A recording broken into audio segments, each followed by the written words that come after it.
Halo sahabat Bara, welcome to Next Level Podcast bersama Bara Coaching.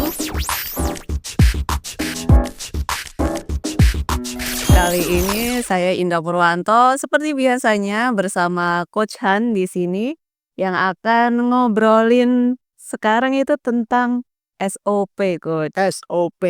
Ya, kita kulik terus soalnya SOP ini benar-benar permasalahan sejuta umat gitu kan. Jargon sejuta umat juga sih ya SOP, tapi nggak banyak yang bisa menjalankan juga. Benar. Ayo oke coba kita lihat ya. Oke, sekarang kita kulik ya. Gini, Coach. Pernah nggak Coach Han itu dapat keluhan SOP yang nggak jalan? Apa benar ini sejuta umat? Ya kayaknya iya ya. Jadi cukup banyak perusahaan yang meskipun udah punya dokumen fisik SOP-nya juga nggak jalan. Apalagi juga banyak perusahaan yang punya dokumennya aja nggak ada. Jadi bagaimana SOP-nya bisa jalan? Oh, oke. Nah, kira-kira menurut Coach Han nih, sebenarnya seberapa penting sih SOP sama job desk kayak gini tuh? Jadi SOP, job desk, termasuk struktur organisasi dan KPI dan semua dokumen yang lain ya, itu kalau kita tempatkan, itu sebetulnya adalah alat bantu. Oke. Alat bantu untuk mencapai apa. Hmm. Nah, mencapai apanya ini yang orang mesti mikir dulu dong. Kayak sekarang kita punya mobil, punya komputer, punya meja, itu semua alat bantu. Nah, meja, mobil, komputer, gelas, dan itu berfungsi apa enggak, kan tergantung menunaikan fungsinya atau tidak, Iya. gitu kan. Bener. Gelas misalnya kan bisa jadi hiasan doang, bisa jadi untuk minum, tapi bisa jadi untuk hiasan doang. Nah, sama, kita kembalikan ke sini ya.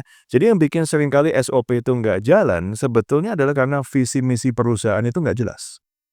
Tujuannya apa nggak jelas. Ada, cuman nggak jelas dan nggak dimaknai dengan baik oleh ya pengampunya. Pengampunya siapa sih? Ya para owner-nya, kemudian para manajernya, para staff-nya. Nah, visi misi ini kan sebetulnya adalah tujuannya, Mhm.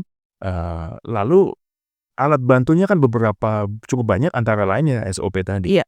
Nah, kalau akhirnya nggak nyambung, misalnya gelas dipakai buat hiasan, atau untuk minum, tapi saya nggak haus nih, ya kan Oke. nggak kepakai gelasnya. Atau kalau dipakai buat hiasan, tapi saya nggak suka ngedekor rumah, Bener. ya akhirnya kan cuma digeletakin gitu doang Bener. kan.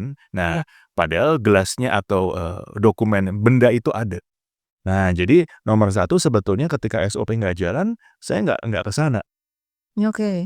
Saya pelajari juga, saya minta, "Kasih ke sini deh dokumennya saya lihat." Tapi Iya. saya pelajari tipis-tipis gitu ya, Mhm. yang tebel-tebel, yang banyak saya pelajari, saya tanyakan apa, "Sebetulnya kamu mau kemana?" Oke. Kalaupun nggak bicara visi misi, kita bicara tahun ini mau mencapai apa, oke? Oke. 2 tahun yang akan datang mau mencapai apa. Nah, kalau ini aja nggak bisa dijawab, ya saya bilang, itulah kenapa SOP-mu nggak jalan. Karena nggak ada urgency. Nggak ada, Iya. nggak ada, "Ini kudu nih," gitu. Iya. Enggak, tapi okelah ada syukur, nggak ada syukur. Nah, akhirnya ya, kita seolah-olah menyalahkan SOP-nya atau timnya nggak bisa kerjain ini, atau leader-nya nggak konsisten. Mhm. But the real first question is, where do you wanna go? Nah, where do you wanna go ini kita bawa ke sini. Nah, begitu saya, diskusi dengan top leaders tentang where do they Iya. wanna go, ya kita fine tuning lagi, kita sesuaikan lagi. SOP ini titik mana yang wajib, kan SOP setebel itu kan kadang Iya. yang beneran wajib itu kan nggak semuanya. Iya. Semuanya bagus, Iya. bagusnya bagus, tapi yang beneran wajib, crucial, dan bener-bener life and death situation itu kan nggak semuanya. Nah, kita mesti pilih dong, yang bener-bener kita mulai dari situ. Nah, biasa saya training atau saya tekankan, yang ini mesti jalan dulu nih, ya, yang sektor ini mesti jalan dulu, yang ini kita bertahap. Oke. Yang ini nanti dulu deh, tahun depan deh, ada dulu nggak apa-apa. Jadi kita bagi berdasarkan urgensinya dulu. Oh, Malah jalan biasanya kalau kayak gitu. oke, berarti hal pertama yang perlu di-review gitu, Coach. Berarti malah visi misinya ya, kayak nyambung nggaknya sama SOP ini? Karena SOP-nya kan alat bantu doang. Kendaraan untuk mencapai tujuan kalian kemana. Mhm. Nah, kalau kendaraannya pun udah disiapkan, udah di-polish, udah Iya. bener-bener siap, tapi nggak tahu mau kemana, kan bakal nganggur di garasi juga tuh mobil. Iya, bener sih. Akhirnya nggak jalan kan. Iya. Nah, habis visi misi apalagi, Coach? Nah, tentu saja ya kompetensi. Ya, jadi misalnya gampangnya bikin sesuatu apapun lah, masakan atau mungkin furniture, tergantung usaha kalian apa. Kan ada SOP tuh. Ya. Yang menyelenggarakan, yang melaksanakan paham nggak? I see. Ya, oke, anggaplah sekarang SOP olahraga deh, gampangnya ya. Panduan senam ala TikTok, misalnya begitu ya. Oke. Setelah 1, tepukkan tangan 1 kali, 2, angkat jari, apapun itu. Anak saya lebih paham dari saya. Kan ada gerakannya. Pertanyaannya, kalian bisa nari nggak? Saya dikasih SOP tarian hits di TikTok. Iya. Nggak bisa ngerjain juga, orang saya kaku narinya. Disuruh velocity gitu ya. Nggak jalan juga, dicoba malah, udah deh nggak usah di-upload deh kayak ginian. Oke, anak saya bilang begitu kan, malu-maluin aja. Ya karena nggak jalan karena memang nggak kompeten. Tapi bagi para mungkin anak-anak muda kali ya, yang lebih luwes, yang lebih yang paham, SOP itu jalan. Nah ya, jadi kemampuan. SOP misalnya apalah, untuk bikin furniture yang bagus kayak gini, untuk bikin layanan pelanggan yang bagus kayak gini. Tapi mereka ngerti nggak? Sapa pelanggan dengan hormat, misalnya itu SOP. Sampaikan senyum, salam, sapa, katakan itu SOP. Pertanyaan saya, kamu tahu nggak cara senyum yang betul? Satu toko retail yang saya coach, senyum, salam, sapa, saya tes. Coba deh, senyum yang benar kayak gimana sih? Mereka bingung. Ada yang, ya kan natural kan? To be honest, kan ada orang yang secara alamiah nggak suka basa-basi. Jadi kalau ketemu orang mukanya jutek gitu loh. Betul. Jadi kalau senyumnya jadi aneh. Maksa. Jadi maksa. Oke, senyumnya mereka kan S3 kan, senyum, salam, sapa. S1-nya aja nggak lulus. Senyumnya nggak pada bisa. Nah, salamnya seperti apa? Oke, salam mungkin lebih mudah ya. Sapa, tunggu dulu. Sapa itu kan bukan cuma sekedar apa kabar, tapi bagaimana bermakna. Nah, kamu paham nggak ilmu untuk mengempati pelangganmu? I see. Gini. 70%, 80% SPG, frontliner, salesperson yang harus senyum, salam, sapa tadi, itu harus menghadapi pelanggan yang, mohon maaf, jangan sampai tersinggung ya, yang lebih tinggi strata sosialnya dari mereka. Ya kan? Jadi 70% dari frontliner itu harus ketemu dengan pelanggan yang mungkin lebih kaya, mungkin lebih pintar, mungkin pendidikan lebih tinggi, lebih senior, dan seterusnya. Yang dalam bahasa sederhana, pelangganmu ini hidup di dunia yang kamu belum pernah hidupin. Ketika kamu menyapa mereka, bagaimana berempati? Oke, mulai kebayang. Make sense kan? Meskipun itu hal simpel. Misalnya satu restoran yang cukup mahal, ya bukan fine dining, tapi cukup mahal yang saya coach. Jual semacam, ya ada salah satu menunya misalnya daging panggang seperti steak, kemudian dan segala macam. Ketika ada akan senyum, salam, sapa, waiter kamu pernah makan steak nggak, saya tanya? At least tahu nggak filosofi kenapa orang bikin steak itu bakarnya gini, kenapa naruh dagingnya mesti kayak gini, ngambilnya mesti, kan itu ada SOP-nya kan? Ambillah dengan capit ini, lalu kan ada SOP-nya semua, oke? Nah, pertanyaannya, mereka tahu nggak akan hal itu? Iya kan? Nah, jadi tidak kompeten dalam arti tidak punya wawasan. Bukan berarti kita harus kayak gimana bagi-bagi steak setiap hari kepada tim kita. Kalau itu kan budget mungkin nggak ada juga. Tapi kan you need to educate them. Ya, satu hospitality industry yang saya coach yang berorientasi ke Jepang-Jepangan lah. Ya, maksudnya ke seperti villa dan seterusnya, nuansanya Jepang banget gitu di Indonesia sih. Pertanyaannya, staff kalian, frontliner kalian ngerti budaya Jepang apa enggak? Educated akan kenapa kok ini ada di sini, kenapa kok duduk di bawah, kenapa kok onsen caranya begini dan seterusnya. Kenapa ini kan ketika tidak ada kompetensi, SOP-nya nggak akan jalan karena dipikir gini aja oke lah. Betul. Jadi keterbatasan wawasan atau keterbatasan kompetensi itu menghambat SOP supaya bisa jalan. Nah, kita kan mesti benahin dulu deh. Ya, otot yang terkilirnya mesti kita benahin dulu, akan lancar lagi nantinya. Oke, berarti perlu training ya, Coach? Salah satunya Harus takes time. training dan edukasi. Tepatnya edukasi lah, dalam bentuknya bisa training, bisa role play, bisa penyuluhan atau pemberitahuan segala macam begitu. Nah, Kira-kira kalau nyusun SOP ini, apa ya, aspek-aspek apa yang perlu dimasukin ke SOP gitu? Satu, kesederhanaan itu nomor satu. Kesederhanaan. Kesederhanaan, karena nggak saya dan kamu, kita semua nggak punya waktu buat banyak orang menyusun SOP dengan bahasa yang belibet gitu loh. Iya. Ya dengan bahasa yang belibet maksudnya biar komplit, tapi kan kita ini kerja. Iya, Ya, anak buahmu tuh kerja, betul. dituntut untuk kerja. Iya. Baca sesuatu yang rumit. Orang yang memang menyempatkan diri untuk baca aja belum tentu paham. Iya. Saya pernah bilang sama mereka, ini saya sengaja baca aja memahaminya 2-3 kali baca baru paham. Gimana anak buah kalian yang sambil kerja mesti baca?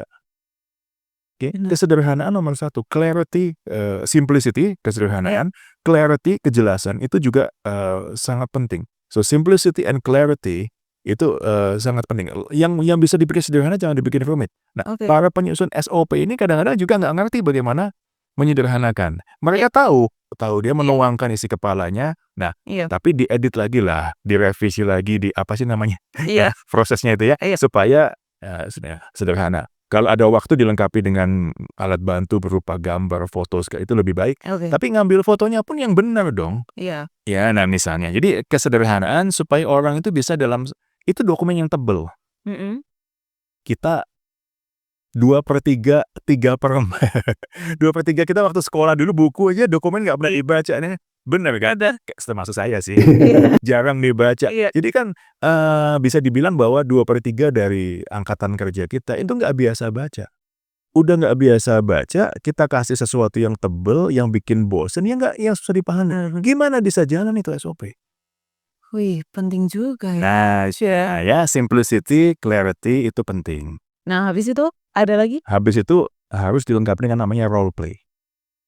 Simulasi. Training. Ya, atau gladi kotor, gladi bersih, simulasi role play. Satu ini restoran di Malang yang saya coach, Iya. yang tadinya SOP-nya meleset semua. Oke. Kemudian leadernya itu luar biasa. Yang mudah-mudahan beliau menonton ini kalau Betul. tahu ya. Ini saya bawa kasusnya ke sini Pak, cuma saya nggak bisa sebut namanya gitu. Iya. Yang tadinya mereka jaringan restoran dari 21 restoran di Indonesia. Dan tadinya cabang ini cabang yang salah satu paling buruk lah.